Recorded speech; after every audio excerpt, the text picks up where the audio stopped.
You do hate me, don't you, Johnny? I don't think you have any idea how much.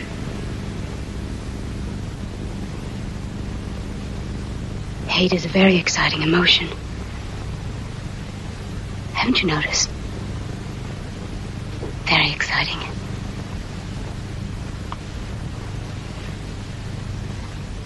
I hate you too, Johnny. I hate you so much that I think I'm going to die from it. And welcome to another edition of Two Steps Ahead Podcast.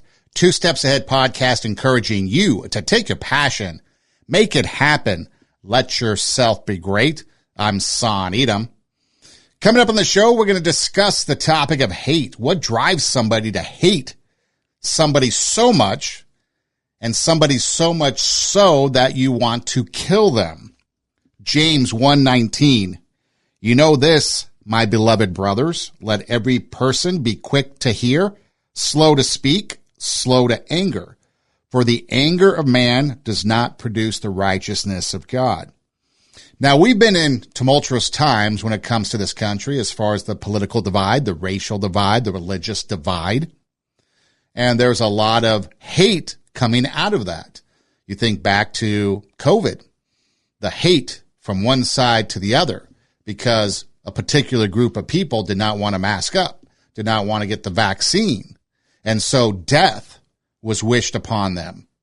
Death and COVID, I hope you get COVID, I hope you die, was what one side was saying towards the other. And then you get to all this other stuff that has been going on. You take a look at some of the other things going on in this world, which we'll get to in a little bit, but it's all coming from hate, which we all know hate, or it starts at the heart. If you have a hateful heart, then your thoughts are going to be hateful. Your actions are going to be hateful. Whatever's on the heart is going to control your thoughts. Your thoughts will control your actions.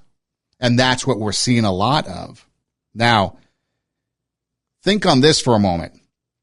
Hate is not just an emotion. A lot of people think it's just an emotion. It's not just an emotion if you really look at it. It's a state of being. You probably go from anger, and anger becomes hate. Hate is not an emotion. It's just it's not just but it is a state of being that involves choices, behaviors, thoughts. It separates people rather than brings them together because the one hating sets themselves away from the other. So it involves choices, behaviors, thoughts. Choices, behaviors, thoughts. Choices, behaviors, thoughts. Oh my. So when we look back at what's happened over the last few years, you start to see the hate. And in this political divide and political election season, you've seen the hate focus towards one person, Donald Trump, and then after that, the Republican Party. You've seen the hate towards Donald Trump. Why all of a sudden in 2016 is he hated? I mean, this was a guy that was on TV, Celebrity Apprentice, been in movies, glad handing with everybody. I mean, he was a popular person. And then all of a sudden he runs for the presidency, and now he's hated. So they try to take him down with rumors, with lies, what they call fake news, innuendos. They tried to take him apart at the ballot box. They've tried to take him out with the law and the court system. And then eventually, they tried to take him out with an assassin's bullet. None of that has worked so far. But you see the behaviors, the thoughts, the choices of somebody trying to take this guy down. And if you don't think that's the case, if you don't think there's been hate toward this guy and violence towards this guy, I mean, how do you explain this? How are you going to condone a who's who of celebrities, especially politicians in D.C.? How do you explain this? I will go and take Trump out tonight. Take him out now. When was the last time an actor assassinated a president. They're still going to have to go out and put a bullet in Donald Trump. And you push back on them, and you tell them they're not welcome anymore, anywhere. I have thought an awful lot about blowing up the White House. You got to be ready to throw a punch. You have to be ready to throw a punch. Donald Trump, I think you need to go back and punch him in the face. That I thought he should have punched him in the face. I feel like punching him. I'd like to take him behind the gym if I were in high school. If we were in high school, I'd take him behind the gym and beat the hell out of him. No, I wish we were in high school, I could take him behind the gym.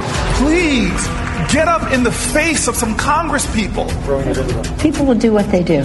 I want to tell you, Gorsuch, I want to tell you, Kavanaugh, you have released the whirlwind, and you will pay the price. We're going to go in there, we're going to impeach the This is just a warning to you Trumpers. Be careful. Walk lightly. And for those of you who are soldiers, make them pay. If you had to be stuck in an elevator with either President Trump, Mike Pence, or Jeff Sessions, who would it be? Does one of us have to come out alive? So the who's who montage, blowing up the White House, assassinating the president. You're going to have to put a bullet in his head. They tried to do that. You have to beat him up, take him behind the gym, and then cackling Kamala at the end talking about, does one of us have to come out alive? Murder? And they'll laugh about it. That's the thoughts, the choices, the behaviors of hate. Now, I'm not going to dwell on the politics too much of it. I want to get into some other things. But this is what's prominent right now. It's all over social media. It's all over the news. It's all over everywhere. It's what is basically inundating us on a daily basis. And unless you are off of social media and you don't watch the news, you are not, that's the only way you're not going to see this. Blow up the White House, assassinate the president, put the bullet in his head, beat him up, take him behind the gym. How many times did we hear Biden say he was going to take him behind the gym? Well, apparently COVID took him behind the gym because he knocked him out. And now the Democratic Party has gotten rid of Biden. And Harris looks to be the heir apparent, and she's cackling about, does one of us have to come out alive? Ha, ha, ha. It's the hate. It's the state of being. It's the emotions. It's the choices. It's the thoughts. It's the behaviors of these people. It's gotten worse. And so think about this. All the aftermath of the assassination, the first thing you got to realize is that whoever planned this did not think that Trump was going to come out alive. That's why you're starting to see a lot of craziness with all kinds of unanswered questions, non-transparencies, all that stuff. And I want to get into a comparison a little bit later with something that happened 55, 56 years ago, maybe it's 51, 50 plus years ago, a comparison, and we'll kind of take a look and see if there's much difference between the two, except for one major outcome between Trump's assassination and something else in history. But again, they thought they were going to get away with it. And whether you want to say, like most people, it's divine intervention, turns his head just in time and it nicks his ear. And how hateful do you have to be to say that Trump staged it or that it was fake, even though you have a firefighter that was killed, 2 other people that were wounded, and they have the audacity to say this was staged, this was fake? I mean, that's how much hate they have. They deny reality. They're so delusional in their thoughts that their choices are to have this behavior that is delusional, and it all stems from hate. So when we talk about hate, there's a lot of things. Like I said, a lot of people think it's an emotion. I kind of like the statement, it's just not an emotion only, but it's a state of being. It's a state of being. I mean, we could Kamala Harris that statement right there. It's a state of being into some word salad thing pretty easily. But let's take it a bit further. Instead of a state of being the state of being that you're being because you're in the state of being. But no, we go on. It's choices, behaviors, and thoughts. That's pretty specific stuff. And when you have these specific things like choices, behaviors, thoughts, those are the 3 things that pretty much dominate our lives. We're going to think about something. We're going to make a decision. We're going to behave a certain way. We've got choices, whether we're going to do right, wrong. We're going to love, hate. We're going to get up in the morning, whatever. I mean, there's all kinds of choices. But when it comes to this, it's pretty prominent and profound, the end result from the choices that we make. So when we talk about hate, what exactly does that look like? What is hatred?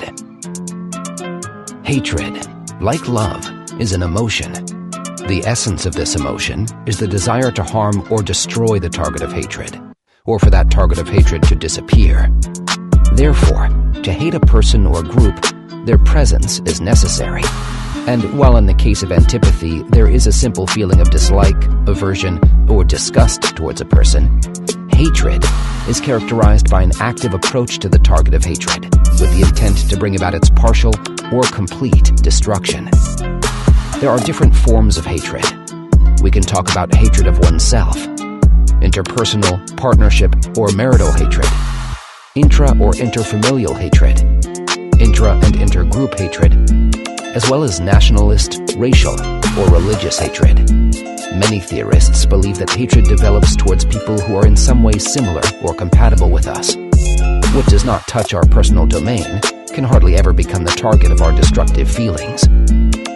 Hatred requires stereotypes of the hated group or person in order to function, and can be evoked consciously, especially in non-liberal societies, by means of propaganda or incitement. Combined with the means of power, hatred can often even lead to the complete psychological, social, or physical destruction of other individuals, groups, nations, or religious communities. Because innate and unchanging traits are attributed to the target of hatred, those hating do not see room for constructive solutions, but only for radical action. So you take a look at hatred, literally wanting to harm or destroy the target of that hatred. Is that not true? They tried to destroy Trump. They're trying to destroy other people. January 6th. Other people that support Trump.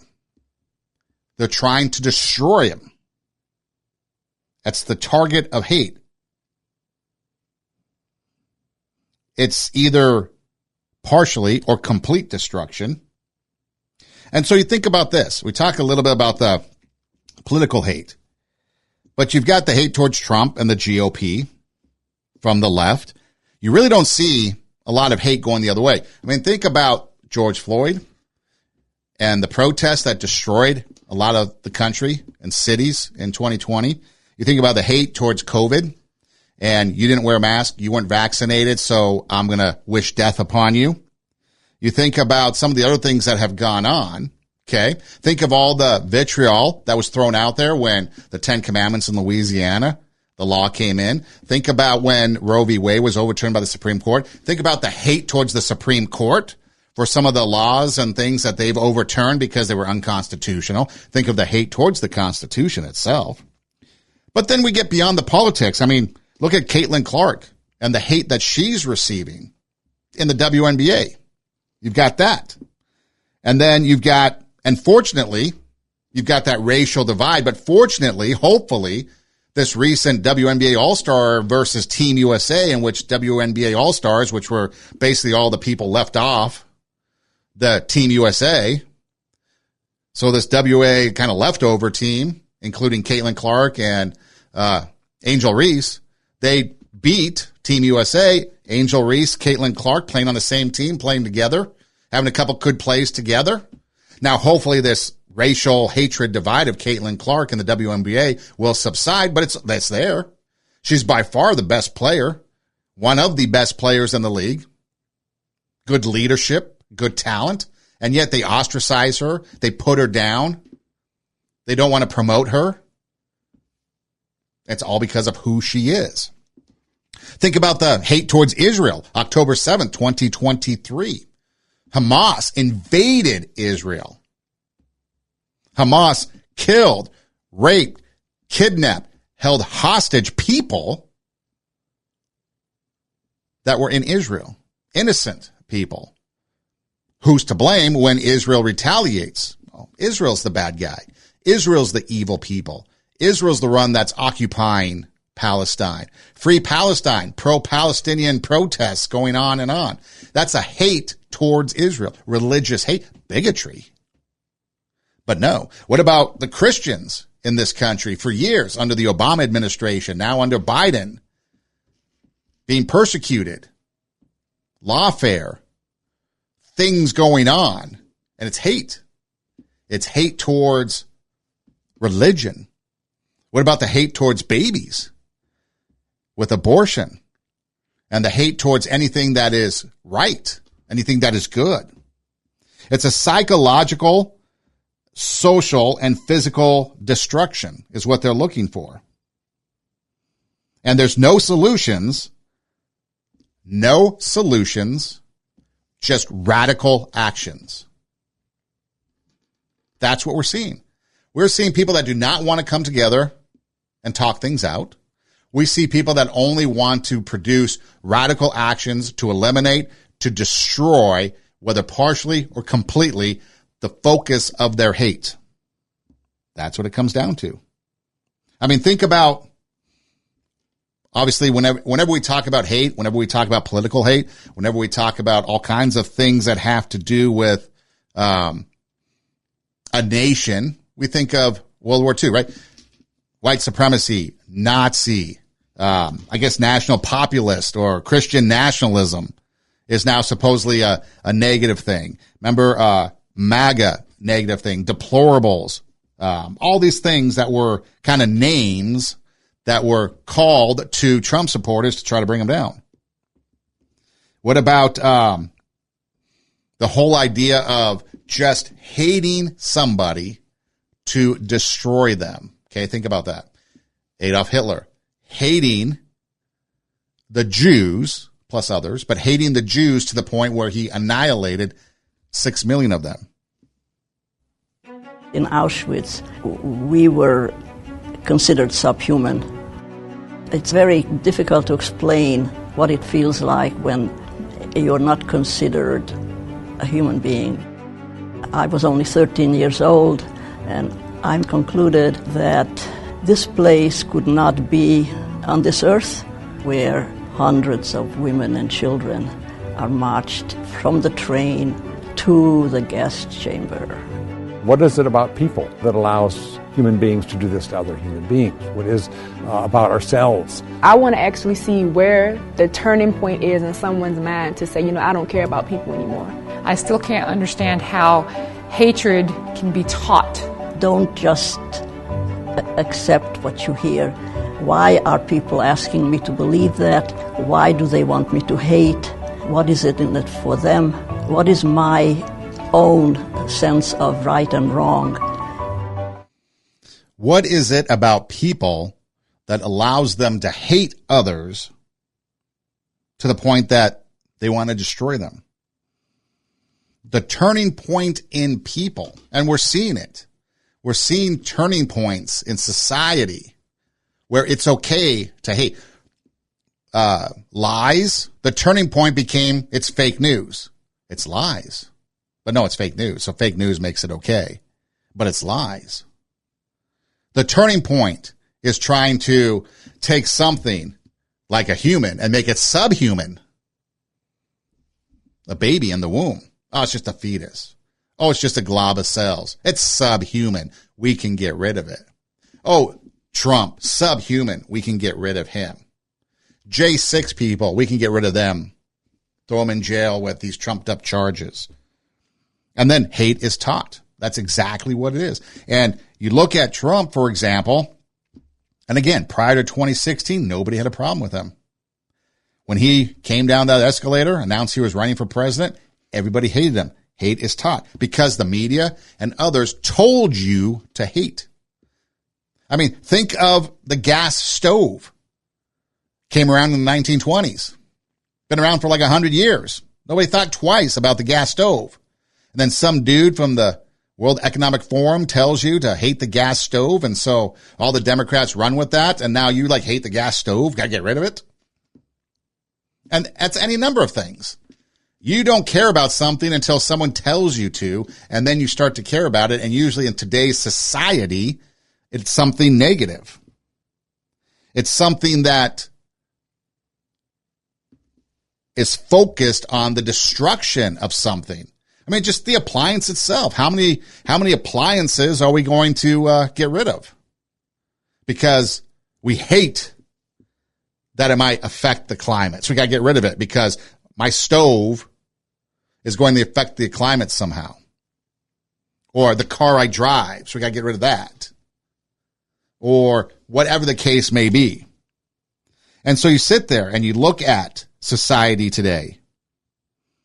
And you look at where we're at. And more people are okay with it. I mean, just look across the news media. When Trump survived, 1 in 3 Democrats, on the headlines read, think he faked it. Even though we had a death of a fireman and we had 2 other people injured. It's fake. People are making fun of him with the ear patch that he wore in the RNC. But yet you drove around in your car wearing a mask or sat in your home wearing a mask. You got 18 shots and you're still getting COVID. It's a little crazy where we've gotten to today. You think about, there's not too many people that are in a celebrity position that speak out against it. Stan Lee was a guy, you know Stan Lee, Marvel Comics, did the Hulk, Spider-Man, Fantastic Four, Thor, a bunch of other things. He was asked by Larry King if he could do one thing in life. This is what he replied. One thing you'd change about the world. What would I change? I'd make people not hate each other because of their religion, because of their nationality, because of any stupid reason. If we could abolish hatred, we live on this gorgeous planet. There's a character I wrote called the Silver Surfer, and I always had him making those kind of remarks, philosophical things about, he was from another world, and he said, why don't we realize we're on a planet that gives us everything? It's a planet that gives us everything. And Stan Lee calling for the abolishment of hate. Sounds like some pretty good advice, doesn't it? But yet we're pushing hatred. Look at The View. Look at MSNBC. Look at Morning Joe. They'd be taken off the air the day after the assassination attempt because MSNBC or whatever channel they're on thought that people were going to say inappropriate things because of their hate. Because hate drives behaviors, thoughts, and choices. And you know that if that assassination attempt was successful, do you know how happy the people of The View would be? They'd be the most ecstatic people in the world. Joy Reid, Rachel Maddow, Morning Joe. All those people would be extremely happy.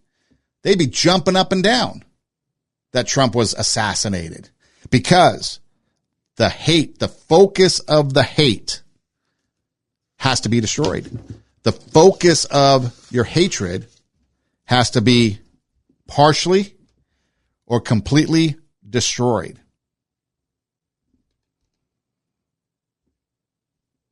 That's what it is. So what types of hate are there? Well, if you want to start with some, I guess, smaller levels of hate, you could start with microaggressions.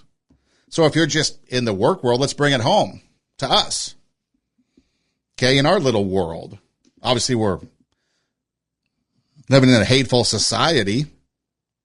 Social media is pretty hateful. You can't go on Twitter or X, whatever it is now. That's a vile, disgusting place. TikTok's starting to become that way. Depending upon, I guess, your feed. Maybe I'm just the one ending up on these horrible feeds, but there's nothing good on X. Things that people post. But microaggression.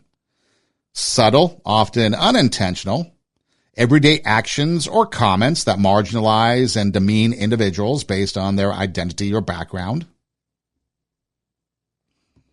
So are you commenting on people? Are you taking action? Oh, wait. Hate is not just an emotion. It's a state of being that involves choices, behaviors, and thoughts. Behaviors. Microaggression.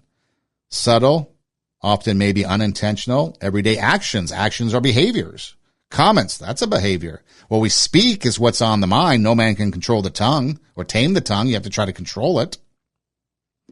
Microaggressions are more obvious to the recipient than to the speaker. Are you even aware of what you're saying? Are you even aware of how your tongue is treating others? Maybe the comment wasn't intended to be hurtful, but it was received that way. So maybe it's just something simple as you're not really considerate about what you're saying to the people around you. Because again, if you don't know what they're like or what they're going through. Okay, take for example this. Lee, the congresswoman, Jackson Lee, I think was her name. I forget the full name because I'm just thinking of this right now. But she recently died, the congresswoman from Texas, pancreatic cancer. Okay. Nobody's celebrating the fact that this person has died, and this person really didn't have a whole lot of redeeming qualities, in my opinion. But she died of pancreatic cancer. Whenever you see something like that, that's sad. Because you have a family that's left behind. You've got people that maybe worked for her that are going to miss her. So there's a lot of things and a lot of people in that whole dynamic of her passing away that have been negatively impacted, negatively affected. But nobody's cheering. I know a lot of people weren't fans of her. You know, she didn't do a whole lot of good as far as when you talk about good things. You know, maybe if you, in her earlier days, maybe she did, but it just always seems like she was making, controversial headlines, being divisive, showing hate towards the other side, as opposed to trying to unite, come together. And again, maybe in her younger days, before my time, maybe she was different. But that was my opinion for what I've seen. But I'm not out there celebrating her death, because I wouldn't want somebody to suffer and die from pancreatic cancer. You don't wish that upon other people. But yet, people would have celebrated Donald Trump being assassinated if it was successful. People are making fun of the fact that they brought out a fireman's outfit to the RNC, the convention, to pay tribute to a fallen hero. But they were making fun because maybe the name wasn't spelled right. What was his name? Corey Compatore. And then some pundits on CNN or MSNBC couldn't even say his name as they're trying to bash the RNC and GOP for having his name misspelled. They can't even pronounce it right. Again, hate, thoughts, actions, behaviors. What about hate speech? I mean, hate speech is everywhere nowadays. When someone writes or says something that spreads hate, discrimination, or prejudice against people based on things like race, religion, gender, other protected characteristics. I mean, we see hate speech against Caitlin Clark. We see hate speech against Israel, pro-Palestine. Nobody wants to come together and form some sort of dialogue. It's just free Palestine. Was it from the river to the sea or something like that? And so you've got hate speech. So are you out there speaking ill against others based on their religion, based on their race, based on their political ideology, whether they're Christian, whether they're Israeli, Hebrew, whether they're white, black, any other color? What about hate crimes? The criminal acts committed against individuals or groups based on their perceived race, ethnicity, religion, nationality, sexual orientation, gender identity, and other protected characteristics, as they say. So you can go from hate speech, which is our thoughts. then we speak hate speech. Hate speech then becomes hate crimes because our actions are going to follow what we think and what we speak. And then, of course, we've got the big one in cyberbullying. That's one that really affects everybody today. I mean, we talked in our last podcast about Aubrey Wyatt, who eventually took her own life because she was being cyberbullied and bullied in person too, I would imagine. But the ubiquitous nature of technology has increased cyberbullying. 46% of U.S. teens, and we've gone over this, 13 to 17 have been bullied online. Half the population. Half the population of our kids in school, 50%, are not proficient in math, reading, or science now at grade level. Half of them are being bullied online. 41% of U.S. adults experience bullying. I mean, just post something on social media, especially TikTok or maybe X, say, I'm voting for Trump. Look at the hate you're going to get because the majority of the people on there are liberals. Hate plays a significant role in cyberbullying as it fuels the intent to harm, intimidate, or humiliate others online. The one thing that you can do to avoid some of that is not care what people say. I mean, if you're going to put something out there, just know that people are going to hate on it. But why worry about it? I see somebody post a video. Maybe there's a comment, a negative, derogatory comment, and then the poster of the content creator, will make a new video, put the comment, and then respond. Why would you ever respond to somebody that you don't know, a stranger, that probably has some idiotic comment that has no knowledge of anything? Why would you respond to it? I mean, seriously? Do you really care what strangers have to say? Maybe it's because I'm not in it and making money and I'll invest it in it because my identity is in something other than social media. But maybe if you're in social media, maybe that's what you have to get into. And maybe that's the thing you have to do is defend yourself and all that. What do I care? I've been called some pretty vicious things, pretty vicious comments. Big deal. If it's on my page, I can delete it if I want to. If it's on somebody else's page, well, chances are I've never gone back because you get that notification, right, that says somebody replied to your comment. And so maybe I'll glance at it. And if it's something, maybe like, oh, that's, whatever. And maybe other times I'll just forget it. But every once in a while I'll see something. I might, especially if it's a longer comment in response to something I put, I may read it out of curiosity, but no. But yeah, you've got all kinds of cyberbullying, which comes from hate. You've got hate speech, hate crimes in person, cyberbullying, which is basically a hate crime online. And it says hate plays a significant role in cyberbullying as it fuels the intent to harm, intimidate, or humiliate others online, and maybe you drive them to the point of suicide. Because remember, hate, the ultimate destruction of the object of your hate. Perpetrators often use hateful language, slurs, derogatory remarks to target their victims based on perceived differences and vulnerabilities.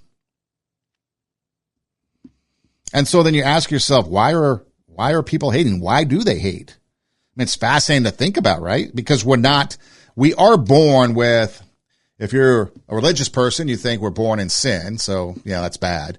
But yeah, we're born inherently not right or not good. But we're not born inherently racist or hateful. Racism has to be taught. You can go by any playground, especially an elementary school playground, and see kids of all race, creeds, colors, whatever. It's a freaking Crayola crayon box of people out in the playground playing together. Yeah, they might have their childhood spats about the ball and cheating and, whatever.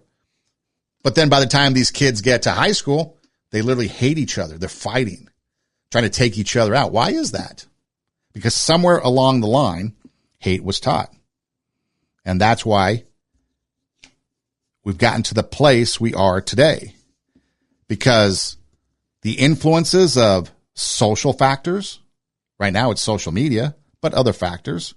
They shape our beliefs and attitudes, our upbringing or lack thereof, because the family home, the family dynamic, mother-father dynamic is gone.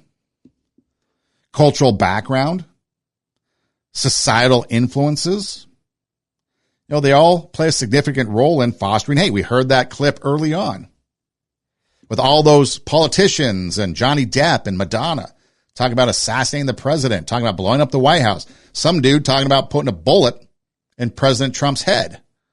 Literally said that. How do we get to that point?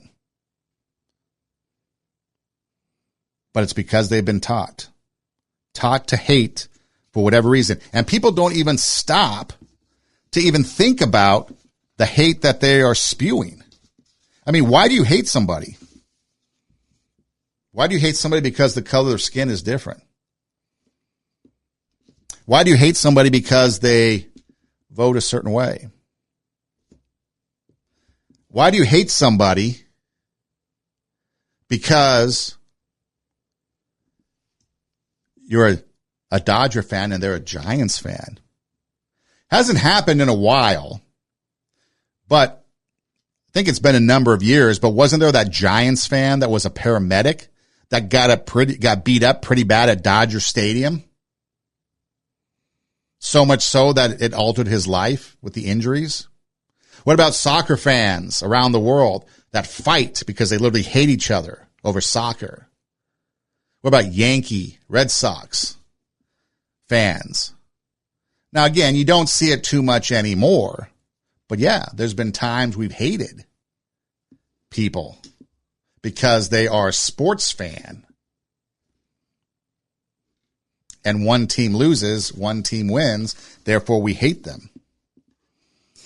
So it's that us versus them mentality that we learn. Now, one of the things that I find interesting, if I can switch gears a little bit. So 1963, John F. Kennedy was assassinated by Lee Harvey Oswald. He was in an elevated position with a line of sight to the president who was driving through Dealey Plaza in Dallas. Okay. So right now as it stands, as of this initial broadcast, this initial show, maybe when you hear this later, things might change because the news headlines are constantly changing. But right now there's not a whole lot out there. There's still more questions than answers as to reason why Secret Service failed. You got people blaming each other. You've got reports saying that it wasn't all Secret Service, that it was mostly non-Secret Service people there because Jill Biden had an event in Pittsburgh that needed covering. Whatever. But keep in mind all these questions out there because people thought, whoever it was behind this, thought that they were going to have wall-to-wall coverage for days of the assassination of Donald Trump. But it failed. So the focus went right to what happened. And that's where we're at.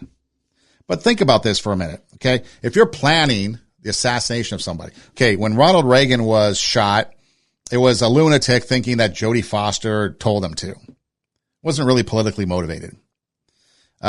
You go back to some of the other assassination attempts on other people, non-presidents, okay?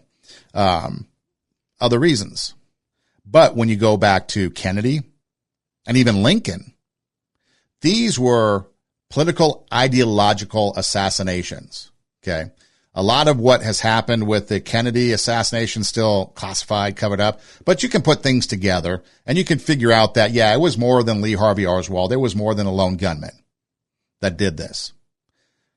After all, how did Jack Ruby, a nightclub owner, get into the basement of police headquarters in Dallas, pull out a gun, and shoot Lee Harvey Oswald point blank in front of a bunch of cops, and then die in prison, not because he was guilty, because that got overturned and he was going to have a new trial, but he got sick. Anyways, so we have two people, Crooks, Oswald, Thomas Matthew Crooks, lone gunman. They both were able to get to an elevated line of sight, whether it was the bookstore or the book depository building or this roof that apparently the slope was too steep for Secret Service and therefore was dangerous, according to Kimberly Cheadle, the head of Secret Service. Both targets. So we're comparing the assassination of Kennedy versus Trump because the blueprint is the exact same thing.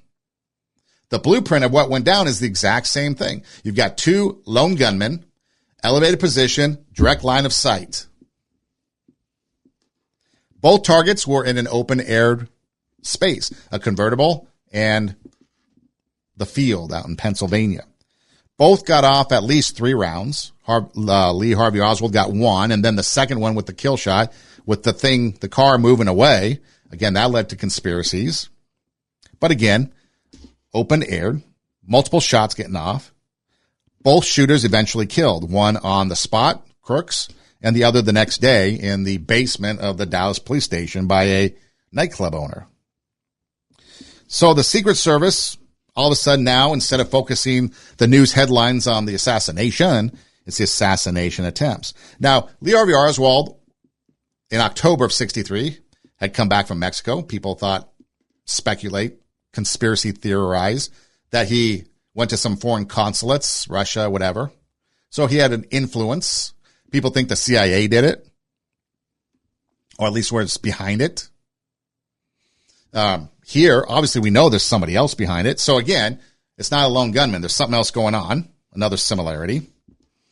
When you take a look at what happened to Lee Harvey Oswald before the assassination, witnesses said they saw him at the book building. He was at the telephone. He was eating lunch in the cafe. He was all over the place. Witnesses, eyewitness accounts put Lee Harvey Oswald at the place. He took to Crooks. All kinds of social media, video of him, people pointing to police. Hey, there he is. What's he doing up there? Hey, police, there's somebody up there. So at the scene, clear cut, slam dunk. This is the guy, right? Law enforcement. In fact, some people in the conspiracy of Lee Harvey Oswald said they saw him in the window of the book building. People saw Crooks on the roof, but no shots were fired. Apparently some police officer went to the roof to check on Crooks. Crooks apparently put his gun and pointed it at the officer, who dropped off the roof, and then still nothing, and shots were fired. Some people are theorizing, and I think this is really conspiracy, but because Crooks was on the roof and the police were inside the building of this AGR building, some people are trying to put out there a theory, like the grassy knoll in 1963, where second shots or third shots might have come from, because they don't think Lee Harvey Oswald could have done it himself with the difficulties and the magic bullet and everything that hit both Kennedy and the governor. They're thinking that maybe the shots came from an elevated position inside the building, like a window or something. So let's throw that in there.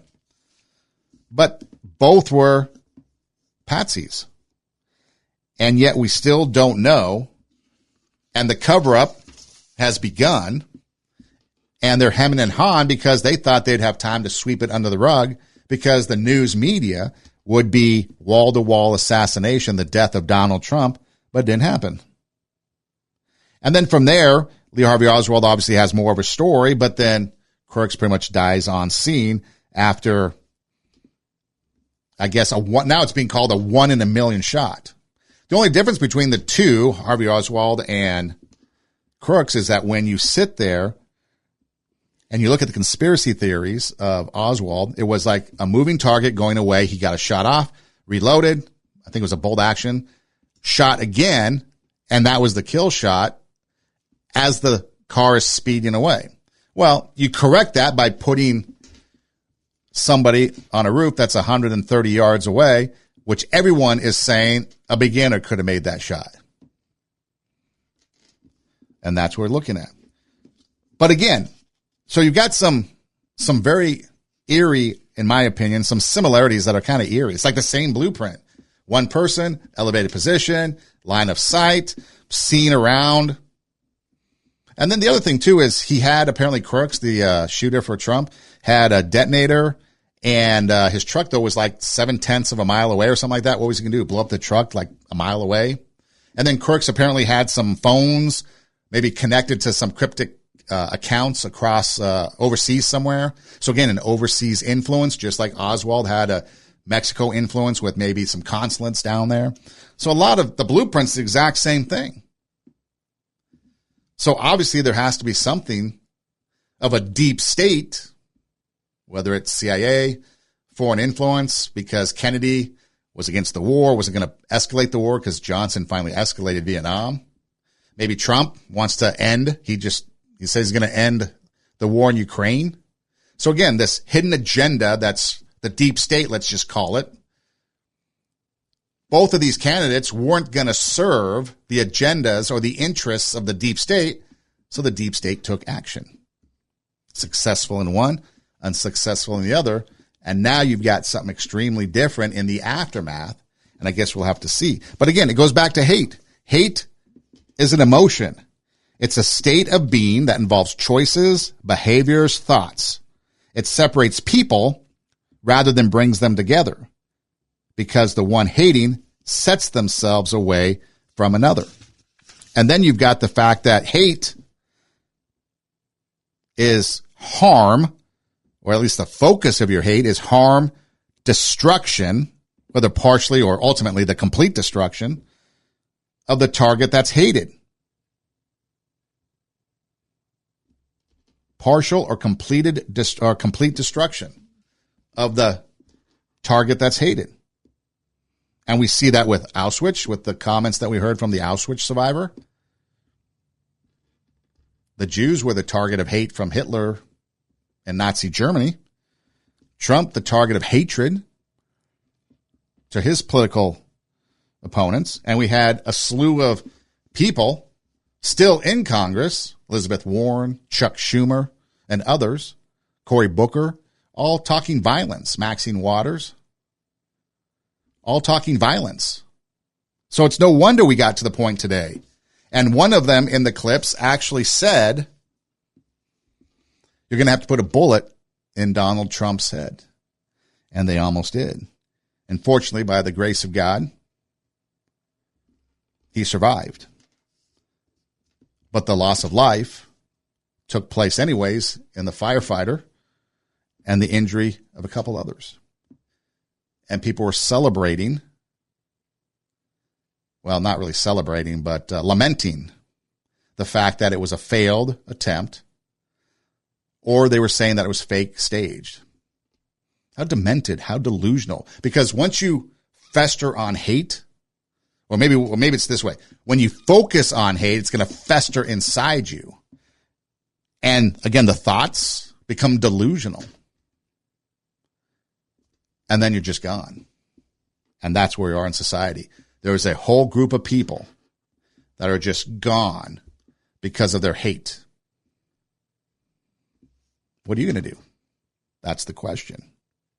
Now, another thing to get to real quick before we wrap things up is the All-Star Game. The Major League Baseball All-Star Game had their home run hitting contest. Ingrid Andress, country music singer, sang the national anthem. Have you heard about this? This is what it sounded like.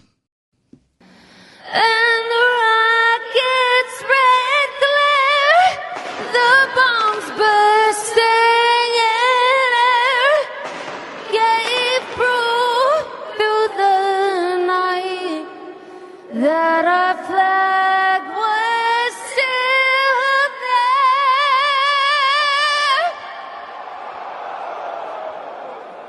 Oh, say does that star-spangled banner yet wave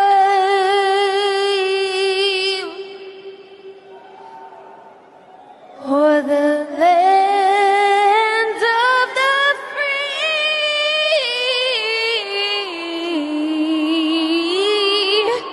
and the home of the brave?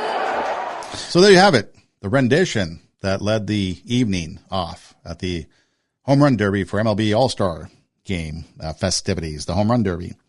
Ingrid Andress. Apparently she was drunk. That's what she claims, and she claimed the next day she was going to rehab. Typical excuse.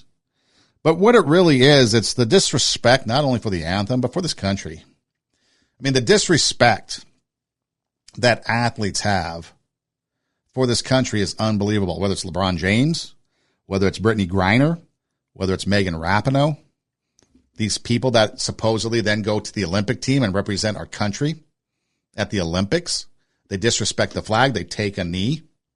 Brittany Griner goes to Russia. She wants to get out, so she writes a letter, pens a letter to Biden. Basically, the letter, you could go look this up yourself, talking about how she's never voted before, but now she's going to vote for Biden. And all of a sudden her patriotism comes out because she's in a Russian prison and wants to get out. And so they swap a deadly terrorist weapons guy for a WNBA basketball player. I mean, that's where we're at. We're in a society where athletes making a lot of money are sent to represent our country, and they disrespect it. Whether it's the national anthem, and there's others. I mean, you can go back and look at Roseanne Barr. I believe it was in San Diego when she had a disgusting rendition of the national anthem, then spat on the ground afterwards. And there's others. Sure, there's some that have failed epically because they just can't sing. I don't think it was intentional. But you've got kneeling for the flag. You've got people disrespecting police. You've got people disrespecting our veterans. You've got people that are trying to do away with democracy. I mean, look at the Democratic Party. They keep saying Trump is a threat to democracy. Republicans, a threat to democracy. Who's the party that just destroyed democracy? Joe Biden went through a primary season. A bunch of people voted for him. He earned the delegates. And then Barack Obama, Nancy Pelosi, Chuck Schumer, and a bunch of other people forced him out. And so now instead of the will of the people voting for Joe Biden, now it's a select few, some donors and some other aristocrats in the Democratic Party. They're going to put their candidate forward. It's no longer a vote of the people, by the people, for the people.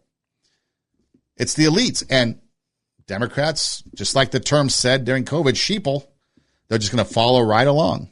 I'd be pretty upset if they did that. If my vote was taken away.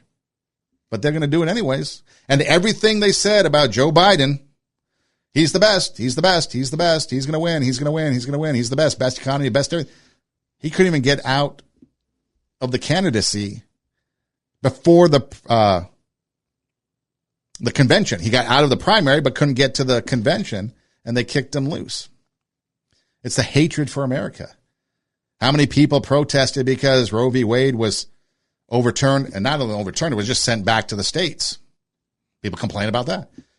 10 Commandments in schools, people complain about that. People are so spoiled in this country.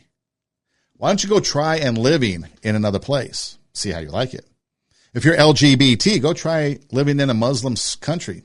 See how that turns out for you. If you're a woman, go live in a Muslim country. See how that works out for you. Very spoiled in this country. But we continue to have people like Ingrid Andress sing the national anthem, drunk, whatever. Don't care. Oh, I was drunk. I'll rehab. All's good in the world. Brittany Griner. I know Megan Rapinoe is retired, supposedly. LeBron James, others. And remember that basketball player, Freedom Cantu or something like that? From Milwaukee, I think he was. Well, maybe he played at the Celtics. Cantu Freedom, something like that. He changed his name. Because he was pro-America. This was a guy that came from another country.